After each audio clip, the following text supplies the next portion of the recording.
podstate Ytong používame už dlhodobo, máme s ním veľmi dobré skúsenosti a zhodli sme sa v podstate aj s klientom, že to bude najlepší systém aj v rámci tohto projektu.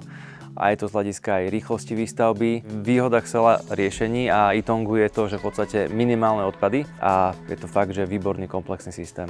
Výnimočnosť tohto projektu začala už pri návrhu v spolupráci s architektmi, ktorí veľmi efektívne využili priestor a využili aj materiály, s ktorými sme teda zvyknutí pracovať, čo je aj Ytong. Snažili sa to navrhnúť bezodpadovo, keďže sme používali technológiu BIM. Takže v tomto vidím najväčší prínos, že treba začať od prípravy, od začiatku, treba mysleť na to, čo idete používať, aký materiál a na základe toho sa to dá zefektívniť. Vyhovovali nám aj tepelnoizolačné vlastnosti, ktoré sú veľmi dobré. V podstate máme s tým skúsenosti, že treba to zateplovať otvoreným systémom difúzným, aby tie vodné páry mohli proste odchádzať.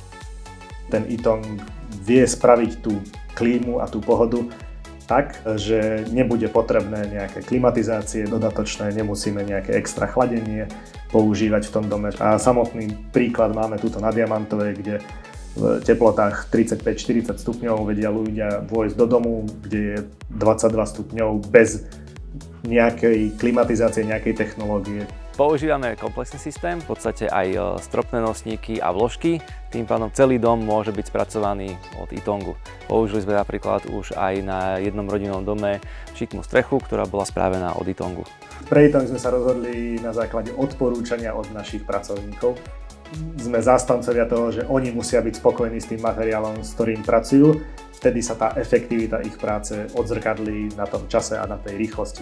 Tak ako som spomínal, to drážkovanie pri ďalších profesiách, všetci si to pochvaľujú, lebo ten, kto to robil, tak vie, čo to je drážkovať do tehly a vie, čo to je drážkovať do Ytongu, kde vám pomaly šrobovákom vám stačí reznúť a ide to.